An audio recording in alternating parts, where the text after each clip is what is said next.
And we are back. We got the music playing.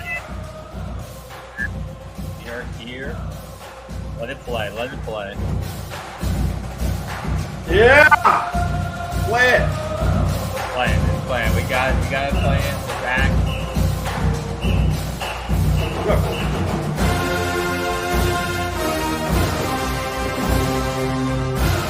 back.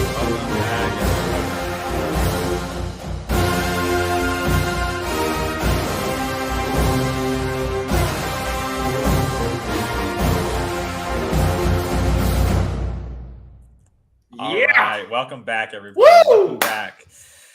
A lot has gone on since we last spoke. It's great to be back after a couple of weeks. Summer's winding down. We're almost, we're about 2 weeks, almost a two month and a half. No, about 2. Well, first game I meant.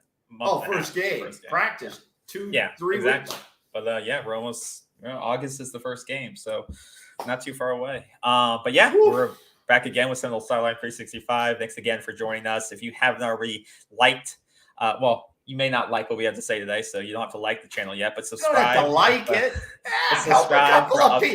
Help a couple of buddies out, okay? Subscribe for updates as we will be more frequently posting as we get into fall football, obviously fall practice and fall football. Hey, listen, if you're not going to watch this, or you can listen to it in your car like a podcast, get creative. What are you going to do? Sit around and watch the Fresh Prince of Bel-Air or something? Something like that.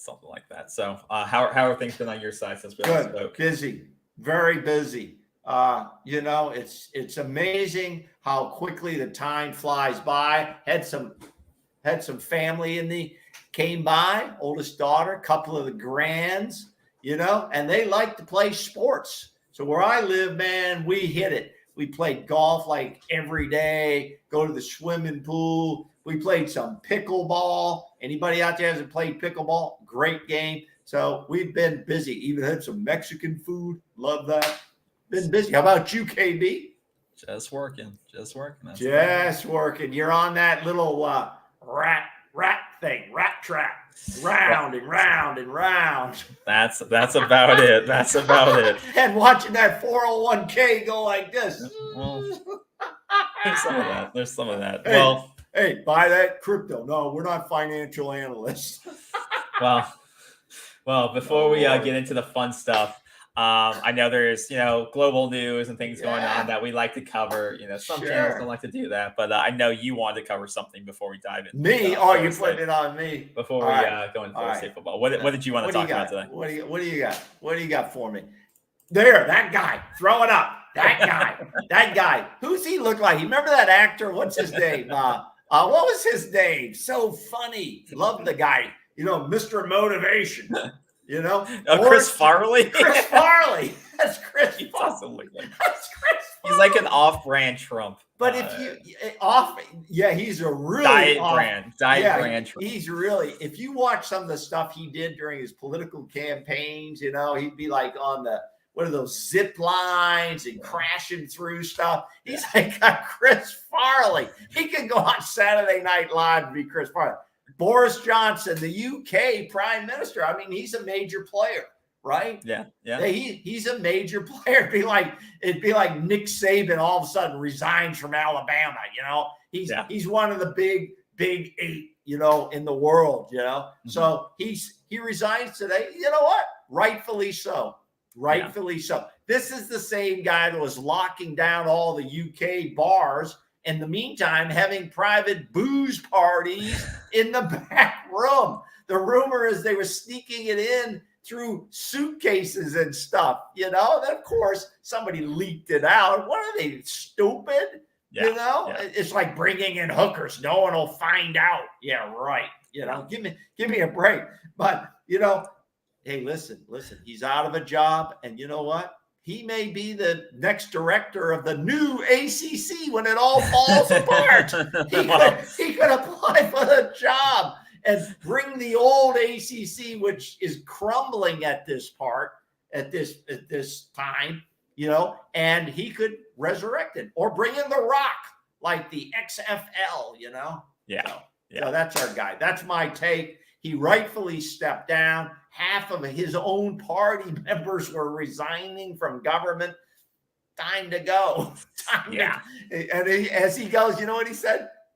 He said, quote, "Dem the brakes." I think much like some college coaches see the end is near. I think he saw that the end was near when 40 of his cabinet mates resigned last night. So exactly. It's like playing 10 games and getting beat up in all 10. It's time to exit stage right. And as he said, dem the brakes. Yeah, you kind of know what's going to happen. So, so that's the latest. Kind of throw some geopolitical news in there. But that's a lead-in to probably what we're going to talk about the whole night. Okay, which we could stay on till midnight, which is not going to happen. But that segues us right into the story. I mean, it is the story in college football right now. Yep. It's not NIL. It's not NFT. It's about realignment and super conferences. And what do we care about? Where the hell is FSU going to land? When we throw all the darts up, where the hell are they going to land? Because there's so many possibilities. Yeah. Well, I wouldn't say there's so many possibilities. I think there's likely two, or three. I think there's two. I think there's literally only two options this could go. It's really about how quickly does it happen, and which of the two do they go with, or I think it's really about how quick it happens. So do we want to go right into it? Because hell yeah. Okay, so it might be on this. That's what everybody's talking about. Yeah, if you're not privy to it, some people may, like me. Sometimes I check out during the summer and I just try to glance at what's going on in sports. I never check out. Like that. Well, sometimes I got to focus on other things. I never check out what's going on but this was the big breaking news, and I think it caught every fan of football pretty quickly. Is that earlier last year? So this wasn't just starting, but if you haven't heard, UCLA and USC big name programs are going to be moving to the Big Ten as soon as 2024, or I believe it is. In 2024. So pretty quickly, they're going to be leaving the Pac-12 and moving to the Big Ten, which is huge news across the NCAA. I think it came as, for most people, the casual fan, a big surprise. And I think even to the conference themselves, the Pac-12, pretty much a surprise that they were going to bolt to the Big Ten. And it was seen as a big coup. One, because it gives the Big Ten access to that market now. In terms of the media market, they can negotiate that with a television deal. It just brings so much money to the table. And those are two prestigious programs, right? They have huge alumni bases. But before let's talk about some people, and I assume people who watch these football programs, which is us and other programs on FSU or focused on FSU or other programs across the country doing the same thing, is do most of our casual fans, because that's the viewership we kind of take, the casual fan a lot of times, do they even know who the hell's in the Big Ten? Do you know what the top? I'm not going to explain to them who's in the Big Ten. Just so they know, because there's so many of these stupid names. Pac-12, which has now like the Pac-6, the Big 12. All you need to know, the Big Ten is one of the most prestigious academic conferences in the NCAA. It's Michigan, Ohio State, Penn State. Yeah, those are the big Nebraska, Wisconsin, and Michigan State. You got Michigan, Iowa. It's the Midwest, Mideast kind of central, kind of that middle of America. That's what you're looking at. And they've been known for their high academic standards, like you said, with Michigan, Ohio State, Michigan State, Penn State, like I said. But they've gradually been expanding. You saw them take on Maryland and Rutgers. That was 10 plus years ago. Did Rutgers make a good move? Well, and the thing with that was, it wasn't that the Big Ten was looking to bring on these great athletic programs, but it opened them up to the New York market and to the Washington, D.C., Virginia, Maryland market. So it was that gradual expansion of adding those programs that needed a lifeline. Honestly, they needed the cash, but those programs athletically were never going to excel in the Big Ten. And they accepted their fate of getting the hell beat out of them, for the money, for the paycheck, and being okay to finish 7-5. No, not even that. 6-6. No, 6. I mean, to get the 6 wins. Well, they made that trade. they made that trade because those athletic programs were struggling just to stay afloat. They needed the money, and the Big Ten needed the media market. So it was a good trade-off. Well, you know what? In 1973, which most people listening to us weren't even born then. Okay, in 1973, when I'm at Florida State and we're 0-11, guess what? They considered dropping football. Yeah. That's real. I mean, that was real. And I think more because it was about the money. It's more than just football. You know, programs like Maryland were like, I think they're cutting their track teams and stuff like that. So they were hemorrhaging and they needed a lifeline. So it goes beyond football when they make these deals. It's, you know, for the smaller schools, like we need to be able to save all these other programs. So like you said, if you're struggling, you're going to look at where you can cut, and some of the smaller programs within athletic departments are the ones that get cut, not football. Well, yeah, and I agree with you. Rutgers is dancing with the devil. No, they're dancing with the devil. They're not going to win a national championship. They know that, and they accepted their fate that they wouldn't. And if Rutgers listeners are out there, you want to come on the program and debate that, hit us with a DM, a direct message. Hit us any way you want. Send us a comment. We'll put you on the air. We'll put anybody on the air that wants to come on here that has a relevant statement or comment to make. No problem. We're open to that. Okay, we're open to that. But they signed a deal with the devil to get that money. And I don't blame them. I don't blame them. You got to make concessions. So if we left your name off in reading all the Big Ten at this point, we're sorry. But now they've added USC. But I think, and they've added UCLA. I mean, do you see how this list is growing?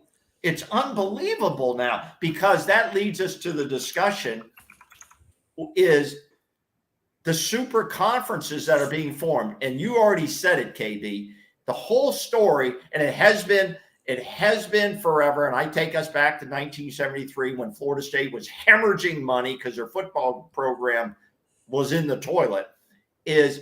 It's all about money, and now it's all about TV rights and making deals with CBS, Fox, and ESPN.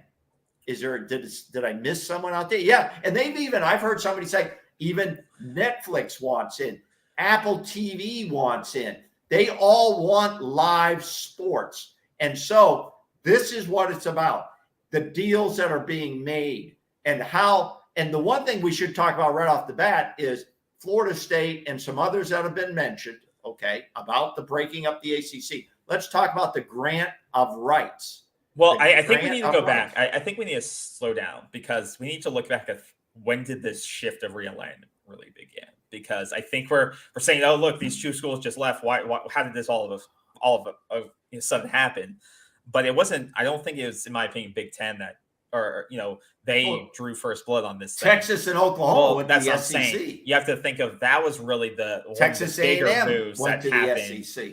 Yeah. That, I think the SEC has been making these moves, that strategic moves to take control of the bottom of the country, and like you said, Texas A&M, they got Texas, they got these big programs down the South, and they've been making these moves, and like you said, it's forced the other major conferences to look at what are they going to do, because SEC's consolidating power. They already have a major media contract, and they're looking forward to the next one. Whereas the other schools, it forced the other conference leaders to say, what are we going to do? ACC was locked into a garbage deal. We'll talk about that in a second. Big Ten had a good deal, but they're saying, okay, how are we going to compete with SEC to get a better deal? And so that forced them, after the moves SEC made, to say, where are we going to next? And that was poaching teams, the best media teams from the Pac-12. And that's kind of led to these series of events. But it didn't just start with these recent moves. It started back, I believe, in my opinion, when the SEC started to take, kind of solidify their control of the South and take it to Texas A&M, and schools like that, in my opinion. But yeah, we can talk about now why is it that the ACC seems to be so stuck in the sand? Why aren't they doing this? They seem to have these blue blood programs: Miami, Clemson, Florida State, Duke, UNC. So, historically great programs when you think of academics, athletics, stuff like that. Why are they not the ones to be able to make these moves? I think you're just about to bring it up. Yeah, I think it kind of reminds me of that. What's that board game where you eat up other people's territory and you get like Risk? Risk. And it kind of reminds me of Ukraine with Russia. Russia just keeps moving in and the Ukraine keeps getting smaller and smaller. If you look at it on the map, the ACC now is getting all their territory is kind of getting gobbled up little by little. Mm-hmm. Okay. And if you look at the SEC, they've taken almost a good portion of the South. And I'm talking about a lot of the best teams in the South. Okay. Mm-hmm. And then you got the Big Ten, obviously, who have, I would say right now, the Big Ten, given the addition of USC and UCLA at this point, are the number one power conference over the SEC. I rank the SEC second to them at this point. Mm. Okay. I think they have a far-reaching umbrella now for recruits. Now, we are throwing a lot of darts, and that's okay. I'm a little bit all over the place. You can rein me in. Yeah. We have to understand something here, that this not only affects money coming to the universities and the sports programs, it affects recruiting. The hell with NIL. Kids are, how they always wanted to play in the SEC, and we always heard that versus the ACC recruiting. Now, the top recruits are going to want to go to the SEC or the Big Ten. All right? Mm-hmm. Because they're going to see these are the super conferences. This is where, if I have the ability, I need to play. But I think at this point, I totally agree with you. The ACC's just been sitting around on this deal that lasts to 2036? Yeah. This grant of rights, and I'll let you explain that if you want to in a minute. But this deal lasts to 2036. I assume that everybody in the conference signed off on this deal, and there must be escape clauses, but it's going to cost a huge amount of money for any one school to try to vacate this conference, unless, and I'm assuming this deal is with ESPN, the grant of rights. Yes. Yeah, it's with ESPN, unless ESPN gets something big out of it as well. And that these networks are part of this realignment process, because it doesn't make any sense if TV's not involved, because that's where the damn money is. Yeah, I think with Florida State striking this deal, like you said, the grant rights deal with the ACC, and then ACC, basically sold those media rights to ESPN through 2036. That's basically been a horrible deal. That's money 14 years from now if you do the math. Yeah, and so you can't leverage any more value, and it's not like the ACC personally is adding more value. It's not like they've gotten, their teams aren't getting any better. They're not adding more chips or any more any other teams that are adding value either. But it's also you're not able to compete with some of the media contracts and the money that's being funneled to big programs in the SEC and Big Ten as it is right now. Before even this realignment, you are behind year after year based on those media deals, and now even more so when the Big Ten goes to renegotiate a new deal. Same with the SEC. You will be losing, and I think it's been quoted across multiple places that ACC deal, that grant of rights deal with the ACC, is going to bring in about 50% to 45% less annually in money than the two new super conferences of the Big Ten and the SEC. 50% less money coming to your program. That's a lot. If you're Florida State. You're not going to be able to make up that gap. You can have the best coaches in the world, but when you're talking about building facilities, when you're talking about all those things that you need to compete in this arms race of college football or even basketball or soccer or all these other things, that 50% is a huge step back. And it's going to hurt. And that's why there's all this talk about, who's going to be able to join, who are going to be the final entries into these two most likely super conferences of the SEC and Big Ten. So one thing I looked up, because you made a good comparison to Risk and how it was like carving up the United States into the media, the markets, and who owns what and who has influence over what. I found this map that this guy had done on a blog like years ago, right when Pitt was joining the ACC and Syracuse and stuff like that, and Maryland was moving to the Big Ten. And I want to share this because I thought it was interesting. So you can see this, and it describes exactly what you're talking about. This is the influence map, if so to speak, back then. But it shows you just the issue that the ACC had even 6 to 10 years ago, is that the SEC was still impeding on the territory of the ACC. And since this point, the ACC has still not expanded from this point. If anything, they've lost more influence in that Eastern coastal. Well, they lost Maryland, right? That was one loss. Yeah. So and that kind of shows us the Big Ten crept down, took Maryland, and took Maryland, picked them Maryland, off. and so they got that market. So basically, the ACC had Virginia, but even so, you could say Maryland in that market, you still got some influence there. And so and then you had the SEC. You had the SEC with Florida and in those schools. Georgia was already creeping into the ACC territory, and they're basically being creeped out of all those major markets or splitting them.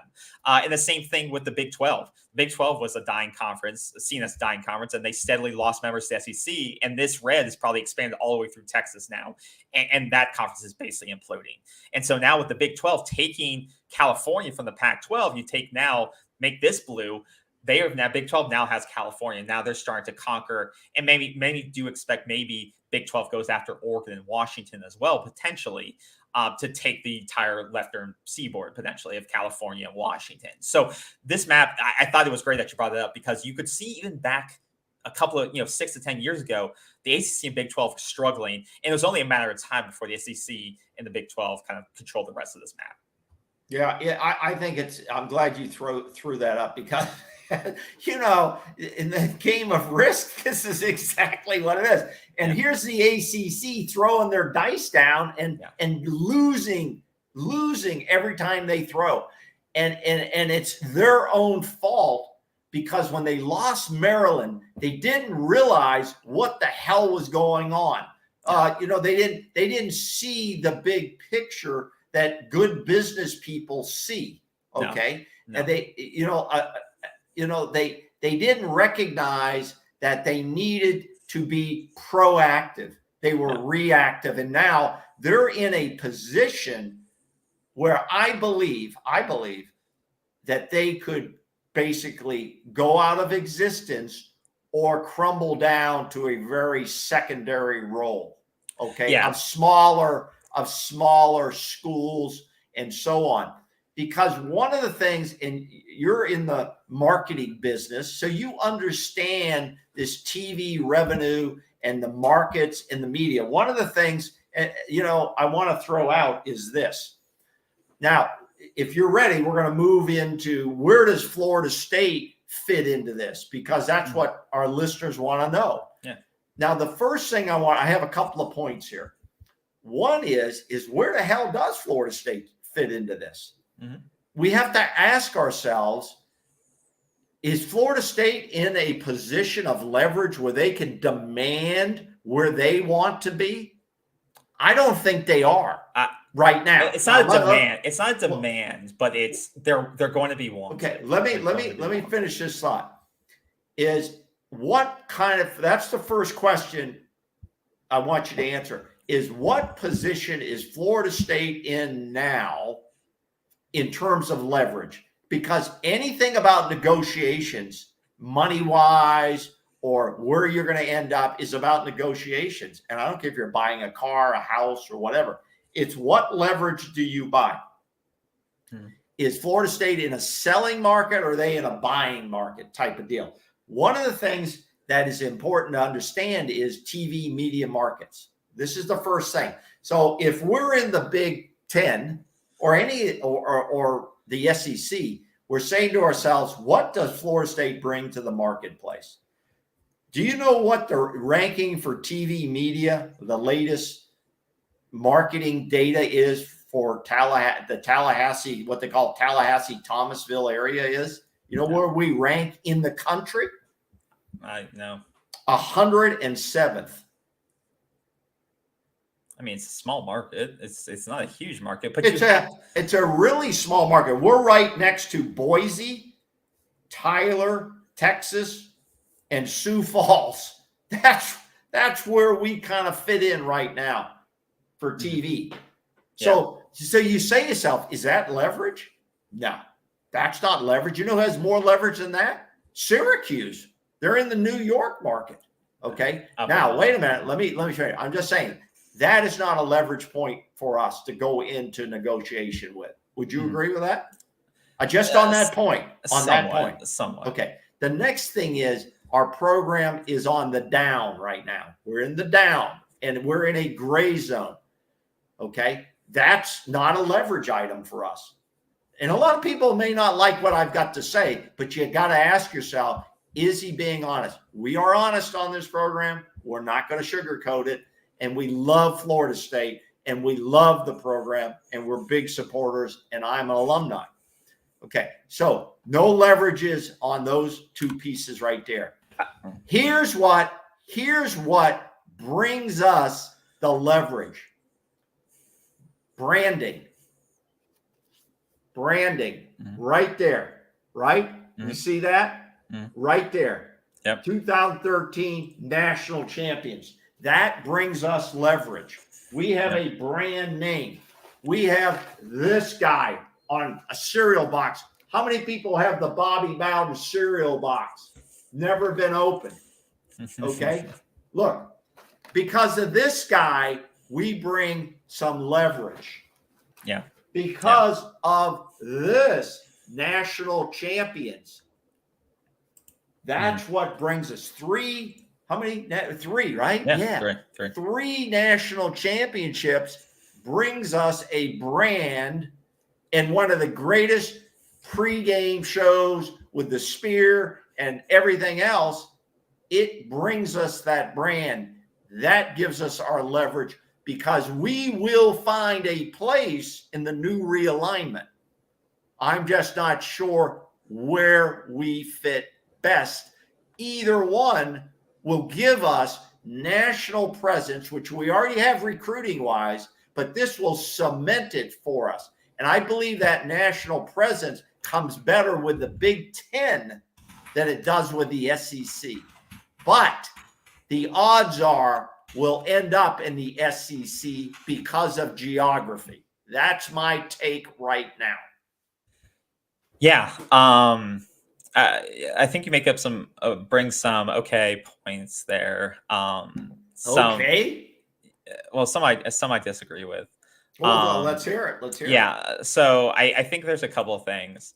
So you bring up the media market of Florida State. I think that's true when you're just looking at it from like the pure rating side. But you have to remember that, you have to also take in consideration that the spread of the alumni base and things like that. And I believe, and I'm trying to verify it right now, that think of it this way. They may have the 130th, largest media market in the world, but the Florida State versus Notre Dame game was the 10th highest watched game last season. They still bring eyeballs no matter in these these big matchups. So if you put them in the SEC in the Big Ten and they're playing against Texas A&M on a week in, week out basis, it's going to drive eyeballs across the country because of the alumni base and people who have a passion for this team. So it doesn't matter that they had a small media market base. Right. It's that they drive eyeballs. I think that's a valid point. I think you have a valid point because when you look at the other markets in Florida, outside of Tallahassee, we have Jacksonville, Pensacola, we have Tampa, St. Pete. We go into the Miami area, so we have that whole that market as well. So I agree with you some in that regard. So I think you have to look at that. So you can't just dismiss that they're not. It's not a positive. I think they can drive views if they have these high impact matchups like they do. When they have a Notre Dame on the schedule or a Florida on the schedule. The other thing is that when you talk about the program beyond the decline, you kind of counteracted your own point by saying they have a national champ.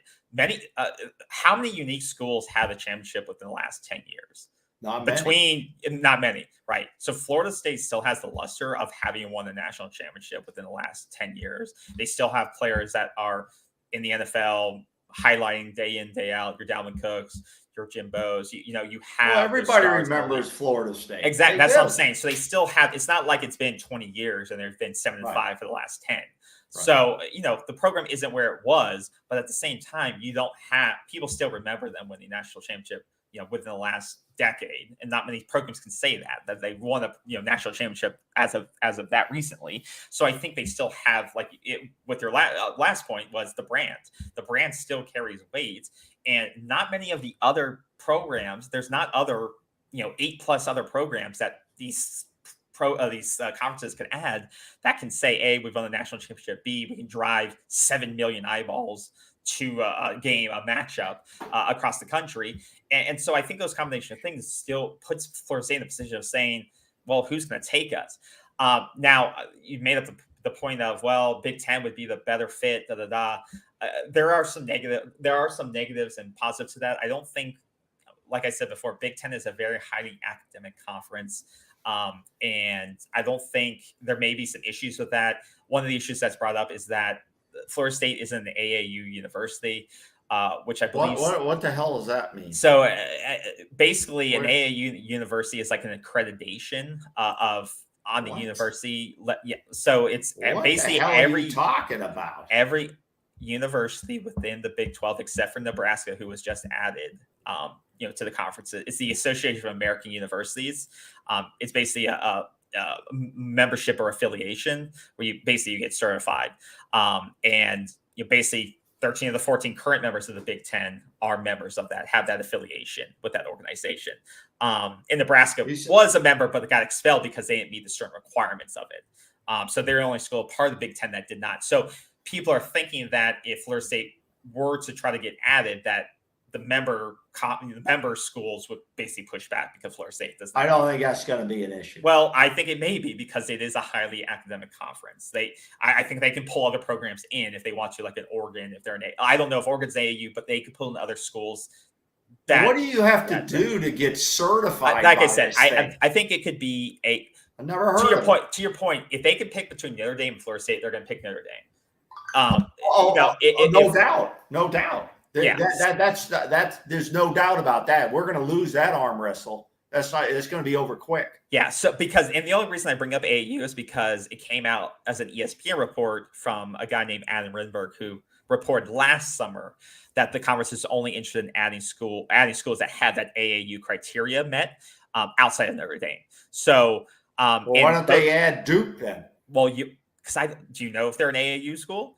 USC and UCLA both are members. I'm sure Duke and UVA would meet their academic requirements. And it just shows that UCLA and USC and UCLA are both designated members of AAU. So, and they made the move over and they got them. So I just don't think that they're going to make a special exception for Florida State. That's interesting. I mean, well, then maybe. Does the SEC have this type of situation? No.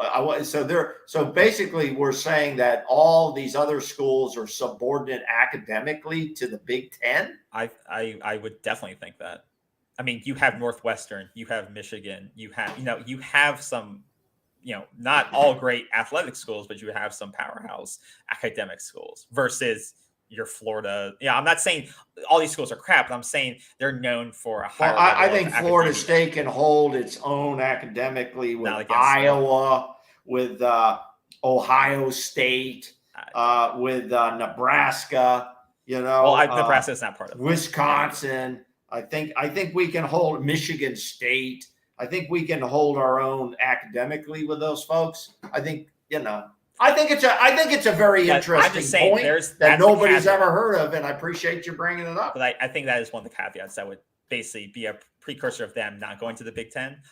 Other than for the flip side, SEC makes the most sense, like you said, just because of their geographic location, and then the SEC can basically lock up the entire Florida market.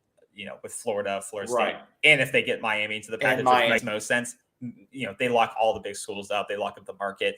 And that would be the only exception. If Big Ten was like, we're going to make the exception Florida State's not an AAU school, that would give them a clause into the Florida market. But at the same time, that would be the only reason I think Big Ten would make the stretch for Florida State, is that they want a brand in the conference. But I don't see them just getting Florida State. If Big Ten is going to make an exception, they're going to have to go after Florida State and Miami to have at least 2 markets within Florida to have that. That's the only way I see that. This is so much fun.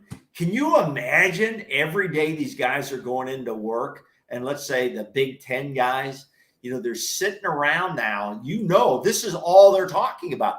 One of the things they've got to be considering in their strategy, right? In a marketing strategy now, think of the marketing strategy if you're sitting in that room, is how many teams, what is the max number of teams we want in this league, in the organization? They must have a phantom straw man organization of how many teams they're looking at. And just like you said, what media markets do they want to include in that structure?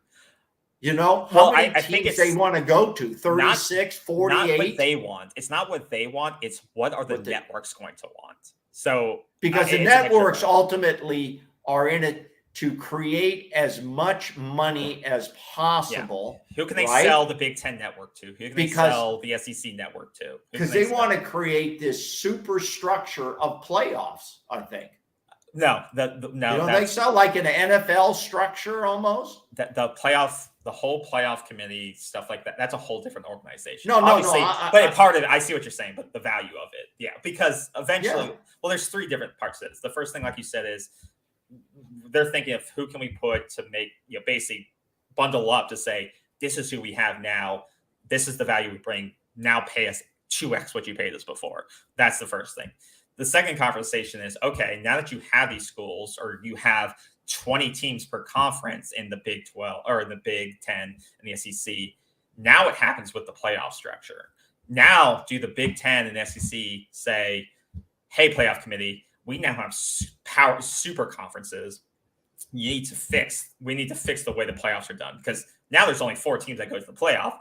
That's not going to work when you have, basically power team versus power team every single. You're not basically, it's going to eliminate non-conference scheduling. So, in my opinion, you're not going to have. And I think it was a good conversation. I was listening to one of the other Florida State podcasts. I think it was Nolecast or one of those, and they brought up the good point that was, once you set up these power conferences, it's going to suck if you're at the bottom. Like if you are the Illinois or one of these smaller schools, because someone's going to be the odd man out on this. Are you okay with, if you're part of this 40-man or 40-team kind of group, this kind of new Division I, so to speak, this new power division, right, of the Big 12 SEC or Big 10 SEC of 40 schools, maybe it's, but there's going to be some people maybe it's the Wake Forest, Virginia's, if they get added, but someone's going to be at the bottom, and these teams are going to get the crap beat out of them every season. And are they willing to, like you kind of said before, take the deal with the devil, get the money, but have perpetually losing programs year in and year out?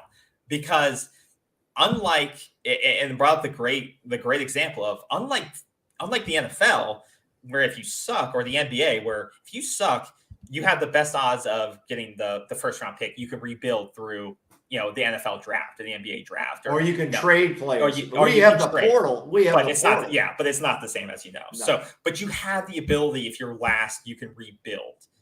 In the college football, there's no semblance of that. The best teams get better. They don't get worse normally, right? They just reload. They don't rebuild.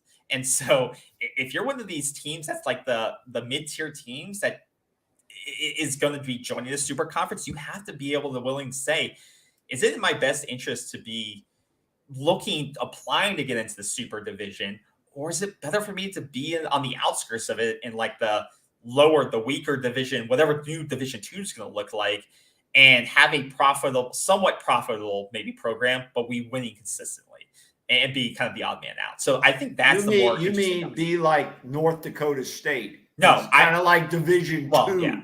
Yeah, That's what the leftovers The leftovers or the left outs are going to be like Division II, Power 5 or something. You're going to have like you said, like the Cals and the the Cals, the Baylors, the Texas Techs, those teams playing together in a separate. They may even have their own separate playoff. Well, this is like it's kind of like gangster land, the Rutgers of the world, and we're sorry to be picking on Rutgers. Or some of these schools, and we don't mean any negativity. We don't, but you understand what we're saying in terms of that. They're kind of like gangsterland, where you've got to pay for protection.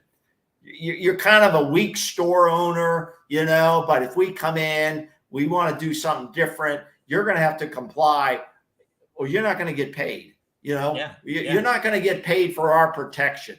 Yeah. We are your umbrella policy for protection. And that's right. Rutgers and some of these Illinois, they're not going to win national championships. No, not in our life. Not in football. Definitely not in football. But they might in some of the other sports. Now, one of the things, and I think you did a really good summary there. Did a really good summary of something. There are so many different angles to this. It's intriguing. I believe now that. Let's look at the ACC, Florida State, Miami, and Clemson. Mm-hmm. Those are your potentially, that's what I'm seeing, from the Florida sports media. These are the big players. But I found something very interesting today, which kind of shocked me a little bit. I went in and started reading other pieces from Big Ten schools, what they think is going on with realignment. And 2 or 3 of them, when they started talking about teams possibly coming into the Big Ten, Florida State wasn't even on their list. That's what I'm saying. I don't think you know what I'm saying? So once you get out of your own environment and you start looking at what does the guy at the Oregon say, what does the guy in Michigan say, what does the guy at Ohio State say, the same type of broadcast we have, they didn't even have Florida State on the list because they were looking at different markets and different teams, what they would bring in for basketball. They're looking to balance all these other things. My eyes got a little bit big in saying, because we think we're so great, other regions of the country look at it a little bit differently. I thought that was very interesting. Very interesting. No, it is interesting. I think, the way that different, because I do think that, when you look at different opinions and stuff like that. So, it is interesting to see it from their point of view. One of the things that came up a lot, and this came up on some of the FSU podcasts and some of the sports shows, and this came up in the other markets that I was reading from, the other sources in the markets. You know who they were looking at a lot? Georgia Tech. And why would they look? No, wait. Why would they look at Georgia Tech? You want the Atlanta market. You want that Atlanta Southeast market. And so I found that very fascinating. Not that Georgia Tech is a power. They're not in anything. But that market, that media market means a lot. Even though that market means more than a Boston college in the Boston market. Well, I think the same conversation's been made around like NC State and Duke. Like, what's going to happen? Raleigh market, Raleigh market, NC State is a good growing market. One of those teams is going to be left out of the It's going to be Duke, NC State, or UNC. Most people think it's UNC is going to be picked to either go to the SEC, and it's going to be. I think they could all go. I think those three could go. Wake Forest is they can't. They're not going to pick all 3 of those schools to go. Well, one could go to they could split between the SEC and the Big Ten. Well, maybe Duke goes Big Ten and UNC goes SEC. I mean, because right behind football is what? Basketball. People want basketball power.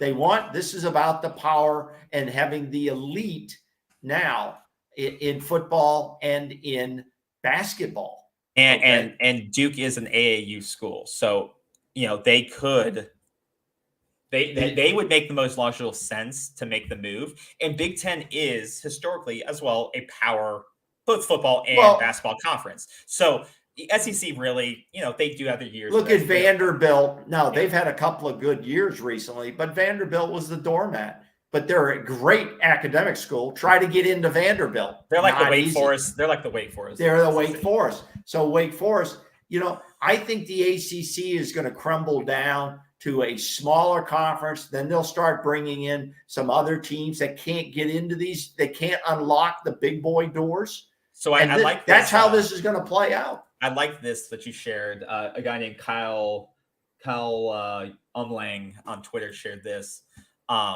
I like this graphic. So this was his interpretation of what could happen based on the rumbling stuff like that. But I think this is somewhat accurate of what could transpire. I don't like his ACC model. I think it's interesting. The coast, what people are saying, call it the Coastal Conference. And I was like, that's kind of interesting where you have the two coasts covered. I think the logistics of playing. Oh, the logistics, the flights would be crazy. The student athletic time, and I'm like FAU. You're picking up I like the addition of Coastal Carolina. I think is a good pickup. So basically, they're not a powerhouse. They just won 11 games last season. I don't care. Did you see who they played? Okay, and ACC is not a power schedule either. But I'm saying but you're locking up the entire. Carolina, you have the entire South Carolina. You're getting the entire North Carolina market. We cannot stay in the ACC given this alignment there. You'll be subordinate. This doesn't have a stain in the ACC. Are you reading this? No, it doesn't have us in there. But it has us in the SEC. Okay. I don't know what you're reading. Okay, I'm better. I feel better now. Yeah, it's just saying if teams moved, it goes Florida State and the SEC along with Miami and Clemson. So basically, Clemson, gets that bottom half. ACC adds some lower. What about Virginia Tech? So Virginia Tech's that weird one. It's weird. Virginia Tech is that weird one. This guy has them stay in the ACC. And I think the debate is Virginia Tech's in Virginia. I don't think it gives you access to the DC market at all, just because it's out. Too far. And I don't think they drive eyeballs as much as their fans show up though for road games. But this isn't about selling tickets to stadiums. No, it's about. It's not about that. I don't think they're going to drive eyeballs on the screen as much as some of the other programs will. That can be selected to go. So, and I think Maryland already gives them a footprint in Virginia, in that DC area. So I don't think the Big Ten would take them, and I don't think the SEC needs them. So I think they'd be one of the teams left out in the cold. And I agree with this. I think it'll be Florida State, Miami, North Carolina, and Clemson, if those are the 4 teams. Those are some pretty heavy names right there. Yeah. And because now what I think it'll come down to, KB, is and none of us know this unless it gets leaked, and it will eventually, is what is the Big Ten and the SEC? What are their master models of how many teams they want in their league? What I'm hearing is 20 each. This one doesn't have exactly 20, but that's what they're hearing is 20 team leagues. Because you got to be thinking ahead in that model of where are we going for, and if they're talking to TV sports people, what is the vision of a playoff within these super conferences, and how many people do we need to fill them out? I've heard a lot more than 20. I mean, the rumors are anywhere from 24 to 48 in a conference. How would you have 48 teams in a conference? You could No, you couldn't. That would be the entire. That would be like the SEC and the Big Ten combined. That would even be. You could do it. Who said that? That's an idiotic statement. I think 32 to 36 is realistic. I don't know. That's not realistic. That's not going to happen. Why not have 20 is the max. If we were putting this master strategy together, wouldn't we say, listen, we'll stop at the number when we feel we can't find the quality teams that we want in our league, right? We're creating a league here. We're creating the new college football league here, and we're going to stop when we get all the pieces we want. Then we'll figure it out if we need to add one more to balance it all out. Well, that's how I would approach it. Well, to that point I That's just how brought would up, approach it. I don't think there's 48 teams that you could put in a conference that's quality. I think this lays out what the quality is. Virginia Tech's a quality program. They're a quality but program. they don't drive. They're not going to drive money. They're not going to drive probably media not. market. Probably they're not going to drive eyeballs. And so that's why if we're looking at ACC and Big 12, those are like the guys left outside. Those are all the teams that are left hanging. You know what? But I say except this, for Oregon, maybe, and Oregon and Washington are the ones that I'm like, those could be flipped out with maybe a couple of these schools. But outside of that, like Baylor's, Texas Tech, TCU's, Kansas State's, the West Virginia's, Georgia, Pittsburgh, Syracuse, all Boston College. These are the teams that aren't going to drive. They don't fit. They're not. They fit together. Out. They fit together as competitors. They fit together, and they're going to get left out. Yeah, that's for sure. Now there was a guy named Riley Overend. He wrote an article for in a swim.com. It's a swimming thing, right? So he writes an article about realignment. And why was he concerned about realignment? He was concerned about the other sports, one being swimming, and what certain programs would bring to the conference, like we talked about. Now, just hold on for a minute. I can tell you that the leaders of the conferences don't give a crap. No. But what I'm saying is, I thought he made some interesting points. We bring some off-the-wall stuff to this program, I think it's good.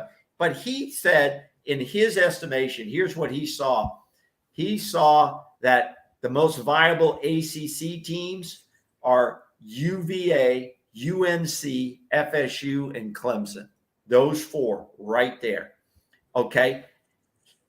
He said for the SEC, he said they bring a lot of value in different ways. He said Florida, for some reason, would object to Miami coming in. Now, I think that sounds kind of BS. I don't think Florida's going to be able to rule out that. Why would and Louisville, that Kentucky, already an SEC member, would raise hell about that because they don't want that market taken away from them. Yeah. Louisville has a big market. Yeah, they have a big market. They do. So, there's so many different ways. Louisville's not. There's so many different ways to cut this up. The question is this. This is the next question.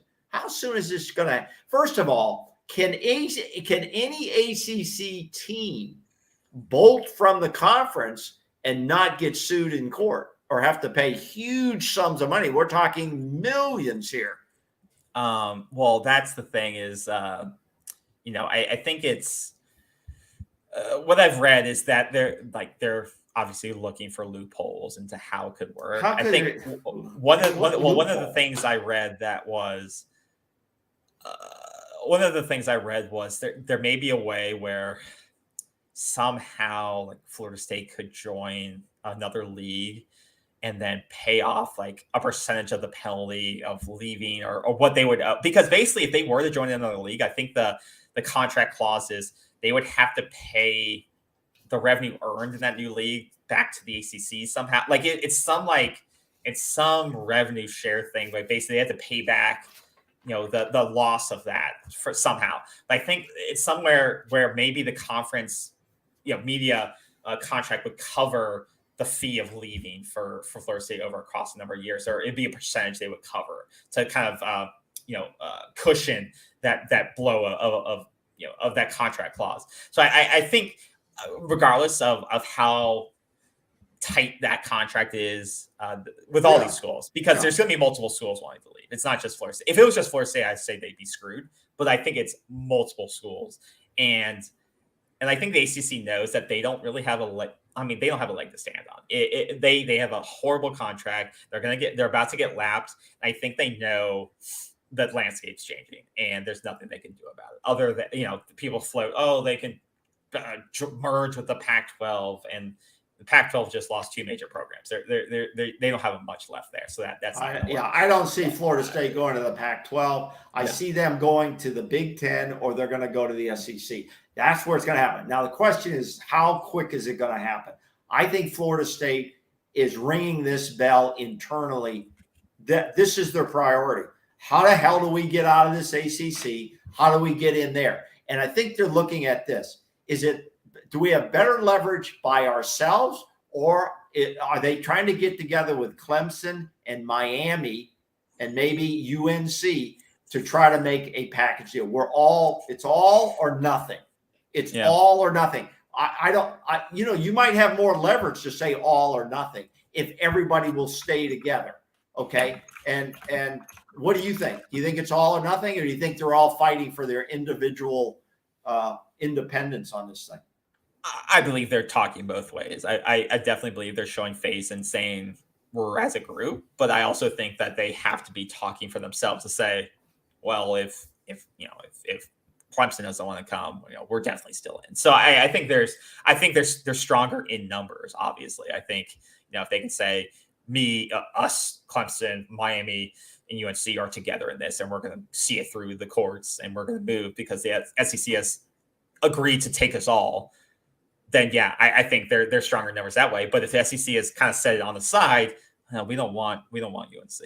So it makes it hard, right? So if you've made that kind of side agreement with those teams, so I think there's going to be a lot of side conversations during this process. But there's a lot more. I think they have a lot more strength in numbers, and if they could say, if the SEC's like, okay, we want you three, find a way to make it happen, and we got your back, then I think that's how it works. I think right now you've got the two heavyweights in the ring.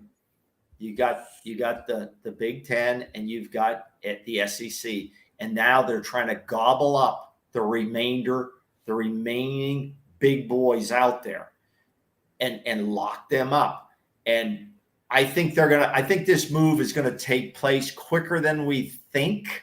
I think the lawyers, for whatever levels lawyers they have at the university, as well as with the TV revenue people, they're all looking at these ACs and trying to figure this out.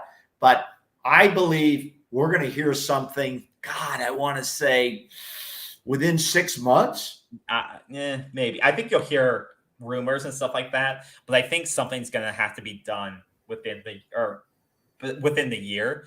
Because by the end of the year, you're saying? I'd say within a year, within 12 months, we'll have resolution to this one way or another. Just because the SEC, ESPN SEC deal goes into effect in 2024, and so Florida State, regardless of what happened, like the Big 12 deal, I think goes into effect in 2025, or Big 10 deal, I should say, goes into effect it expires in 2024. So they need to get it done sooner rather than later, decide where they're going, because they can get in that cash. They need to get in on that cash. So, I think the AD, Alford, this guy seems to be an aggressive guy, right? He seems to be an aggressive guy. He's not a guy to just sit around and let everybody else get out in front. I think he is going to be biting at the bit to get this thing done for his legacy as well. Yeah. And that is to put Florida State, I put Florida State in the best position possible during my tenure. And that was not the ACC. It's somewhere else. And I'm going to put them there. And I'm going to do it with these other teams, or I'm going to do it without the other teams. Yeah. And I think he is not going to sit around too long. I think a year is probably too long to think this will happen. I'm thinking 6 months if they get the legal part figured out and how much it's going to cost and who's going to pay the bill. I think that's what's going to be the thing that, that's why it drags out, and we're not going to hear that part until it's cleared. So there may be legal conversations going on right now. How long those things can drag out. So there may be legal talks, battles going on behind the scenes for the next 6 to 12 months. That's why I say it could take a year, but it has there's going to be a resolution by the time that Big 12 deal needs to be signed, because they want to leverage as many of these schools as possible. Same with the SEC, or the FSU wants to get on that SEC deal by the time it launches and be able to get those payouts by 2024. I think we'll see resolution, but I think it'll all be due to how this legal process works out, and if they can find some type of loophole or some legal precedent to say, or decide how much they're willing to pay in penalties to move. Yeah, we're not going to jump on the air every time we hear a rumor or this is going to happen or this guy said that. It's going to have to be some really credible sources. To do that, we'll highlight it in our future programs, just like we will NIL or anything else. But now we're starting to move into the season. And the guys are going to start working out, and guys are starting to battle for positions, and that's where we're going to be probably in our next show. But I'm telling you, the next 1 or 2 years are going to be, you're going to see a dramatic shift with these two. It's kind of exciting. It's going to be different, but you're going to see two major conferences, come up, and then think about it, your two power conferences with, I think, 20 teams. Then you're going to have basically the coastal, ACC or coastal conference, and the Pac-12, both coasts. They're going to be the have-nots, the teams that didn't get into the power conferences on the sides. They're going to be playing each other because those power conferences are not going to be scheduling out of conference anymore. And then the playoff committee, their bid to come up to renegotiate the playoff format comes up in 2025. So after all those deals get signed, those media contracts are being signed, you then in 2020 have playoff restructuring. And I think you're going to see that could expand to like 8 to 12 teams because of these power conferences. They're going to say, these conferences are going to say, well, we have 40 of the best teams competing week in, week out. You got to give us more than 4 slots. And so I think you're going to see a new dimension of college football when you have this power conference playoff, which is totally going to change. I think the TVs at some point with these super conferences, they'll just make it up the way they want. We won't need this group that puts together the playoffs, because that's tied up with TV right now, with TV money, right? That's a TV thing. No, the college football playoff is that's ESPN a TV thing. Yeah. ESPN owns the rights to the playoff. They don't manage the committee. No, but I'm saying at some point that goes away. I don't think so. I think that'll be an independent thing for a while. Interesting. Well, let's finish on this note. Because we didn't discuss it.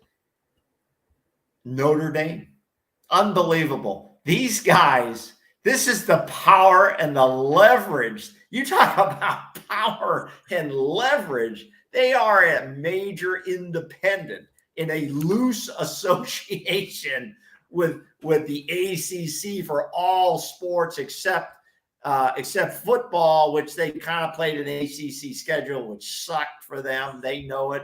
And it's like, this is the ultimate leverage. I would say they probably have the most leverage in the damn country, except for Alabama and Georgia, maybe. But where do they go, and what do they do? I don't think they can just sit back and say, nah, we're just going to be an independent. So I don't think they can do that. Here it is. Once again, 2025, their deal with NBC Sports expires. They are currently making $15 million a year. That's not a lot. In the media deal. And it's not. And like you said, with the Big Ten projects that their members could earn $100 million a year with their $1 billion media rights contract they think they're going to get. So that is they're going to have to choose a side. They can no longer. That's where they fit. They fit in the Big Ten. It will come. It's going to be the Big Ten. They'll get the exemption for the AAU, or they'll get certified, whatever it takes to do that. I'll have to look more into that if they're not, but they probably can get the exemption or join it. But I don't think this AAU thing's a big deal. I just don't. It literally is. Every school in the conference is part of it. So I don't know why you would think it's not a big deal. Why I'd be making that up. Money talks. But everyone wants Notre Dame. I don't think you're making it up. I don't think you're making it up. I think Notre Dame, if they're no longer going to be able to sit on the sidelines and say we're not going to join a conference, because when you're looking at $15 million versus $100 million a year, you have to take that money. You can't just be a free agent. Yeah, it is interesting, because a lot of people don't remember there was the day back in the day of the 60s and 70s when there was major independence. The ones that come to mind: Notre Dame, Florida State was a major independent. The Navy, Army, they were independents. There were many others. And then all of a sudden they started getting into these conferences, that's how it went down. And Notre Dame has survived to say, we're really the big boy and we've held our own. But I agree with you. I think the Big Ten is their fit, and they've suffered a little bit because of the playoff thing of, if you didn't win a conference championship, you couldn't get in. There's been exceptions to them because they're a big draw and so on. But I think that's probably where they're going to end up. I don't think they have to rush it. I think they can just play it out. Well, they don't have to. The only thing that 2025 is that deadline for their next media contract. Yeah. Which I said between the NBC and the ACC, according to the articles, Front Office Sports and that report on their contract, they're making about $26 million between NBC and ACC. So by 2025, they have to come with the decision of what they want to do. Yeah. One of these conferences they're going to join. Yeah. Yeah. And people say, oh, well, they could stick with the ACC, but if the ACC has no power school, they could join a small conference because they like the pipeline of talent that goes through Florida, Georgia, Carolina, and they can basically not have to join and have to try to out-recruit Ohio State and, fight in these territories. But you're having to recruit against them anyways. You're having to recruit against them. Not really. Not if they're trying to recruit the Midwest. No, I'm just saying, but everybody dips into the state of Florida. I mean, all across the country trying to get the skilled guys out of Florida. We don't, linemen is a different issue, but the skilled guys, everybody comes in. Someone brings up that argument. I don't think it's a strong one. I do think the Big Ten's probably the best fit for them. But they have this thing about wanting to stay independent. I just don't think when you're looking at $26 million, $50 million a year with what they're currently making versus $100 million, I don't think a business administrator or AD on their side can say no to that. It just makes no damn sense. You're right. The financial gurus at Notre Dame are going to tell the president and the AD, here are the numbers. You make the choice. That's the beauty of those guys. The numbers don't lie. The projected numbers are this. And if it's overwhelming to join a conference, they're going to have to come in. They're going to have to come in. But what someone said, I think it was Michael Wilbon, he's on ESPN, something bad.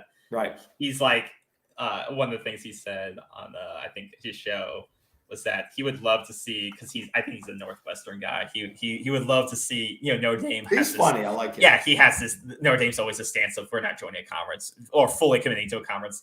He would love to see all these schools get picked, and then Notre Dame holds out so long that there's no more room for them. That they're at the. He goes, they're at the glass, just looking, then trying to get and it's, I mean, that's kind of a funny image. I think trying to get in, but it's not. I think they'll always be able to. I think there's always in each major conference is a chair with their name reserved on it, right? Come when we'll hold a chair for you. Kind of like at a dinner party. I'm going to be late, but we'll hold a chair for you. Yeah, they have that. They have that kind of leverage. Florida State does not have that kind of leverage. Not that type. Miami doesn't have that kind of leverage. There's very few schools. I don't think any school has it like Notre Dame in that regard. That they can just sit out as long as they want to. And this is the leverage we bring, the brand, and people recognize that name, and we've got to use it now.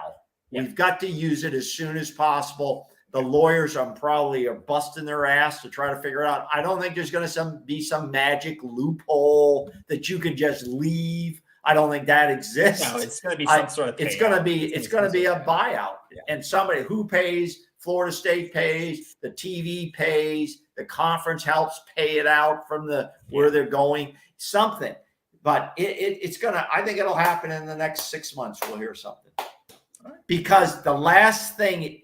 Besides, as I said earlier, all of this ending up in one of these two super conferences, and there will be two super conferences, is about recruiting as well. Because kids, the elite kids, the 4-star and 5-star kid, if we can, they're going to want to play there. Do you think they want to play at Jackson State University? Well, some do. Well, okay, we'll see. Maybe they get a spot. Maybe they get a spot. Yeah, right. Yeah, these kids are going to say, I'm going to one of the super conferences, NIL or no NIL, and that's where I'm going. They're going to want to play in the real division. Period. All right. That's the best. But yeah, we can leave it at one last. And I got one last thing, then you can end it. All right. I saw some news that you remember Jimbo Fisher's son? He was a quarterback in Tallahassee, and he used to come to games. Don't tell me he's on Texas A&M with a scholarship. No, he's playing at FAU or Florida A&M. Oh, at Florida A&M. Yeah, he just transferred to to Florida A&M. Wow, who's the coach there now? Willie Simmons. Yeah, NFL, yeah, he's still there. Yeah, that's cool. So Trey, yeah, he's. You think he can? Do they think he can start and play? No, I think he was at some FCS school and didn't really play. Then COVID happened, and he didn't play at all really. So last Fisher season. made a call. It seems like it because it seems like they have a pretty, FAMU has a pretty good program. I think they already have some quarterbacks, and so I think he made the call. And they lived in Tallahassee so long, so Trey probably has friends there, and sure, I think maybe. Well, good for him. Yeah, you know what? We wish everybody well. I put out a tweet on Big Country. I don't know if I think I said it. Yeah, I think I sent you the tweet. Yeah. Okay. Yeah, and I put out a comment on it. I said he was he was overrated. He was not proper. He was not properly evaluated. Nice. No, I was being nice. I said he was overrated and not properly evaluated in the quote star system that we have here, Star Trek system, and he paid the price for it, just like the Pope. Remember the Pope? Oh, yeah. That came. He was overrated too. These guys, I've looked at some Huddle. You ever heard of Huddle? Yeah. That's where you send in the tape. It always shows this massive guy pushing another guy over, okay? Pushing a guy down or pushing him way out of the play. And I say to myself, how do you know the quality of the guy he's pushing? The quality of the guy he's pushing is probably no stars. Yeah, he shouldn't even be on the field because his parents want him to play, So it's like, what do we have? But I said also in the tweet, I wish Big Country the best of luck there at JSU, and good luck to him. We're not out to get anybody, but we're not going to sugarcoat what the situation is. And Florida State is in a very tentative situation. And I'm going to sign off with this, and you can say goodbye or whatever the hell you want to say. Remember this name. You don't even remember it now. It's come up before. Mickey Rosas. Mickey Rosas, a one-year grad transfer coming to Florida State, committed April the 15th as a preferred walk-on. He is the only thing he really does. He played at Columbia. He's a he's a punt returner. Yeah. If this guy enrolls, I'll bet you he makes an impact that helps us win at least one game, which a one game can be very important for this program. Okay? I'm just saying. It's like a random grab at the end. No, I'm just saying. This guy is all he's done is field punts. They've seen this. We need a guy who can catch the damn ball. Yeah. He's gonna change one game for us. That's my prediction. I hope. We'll see by the end of December. We'll see. I hope. All right. Well, we'll wrap it up there. I don't think there's any other breaking news. I thought, that Trey Fisher story was interesting. It was good. Yeah, I like some of the off the wall stuff. That's what we do. We're the casual fan. That's what we do. You brought up that stuff I didn't even know about, that AAU stuff. That's not, I always thought of that as that basketball, that high school basketball AAU. Never heard of it, Gotta do your homework. All right. Well, we'll let you guys go. We'll be back in a week or two, as we get close to the fall camp, see what the news out of there. But we're excited to see the team back on the field and getting ready for LSU. So I'm gonna start losing sleep because of our quarterback room. Yeah. Okay. We'll discuss that later. All right. Dude. Till then, remember to comb your hair and not look like this guy. All right. We'll see you later. Goodbye. Hey, future ACC. Yeah.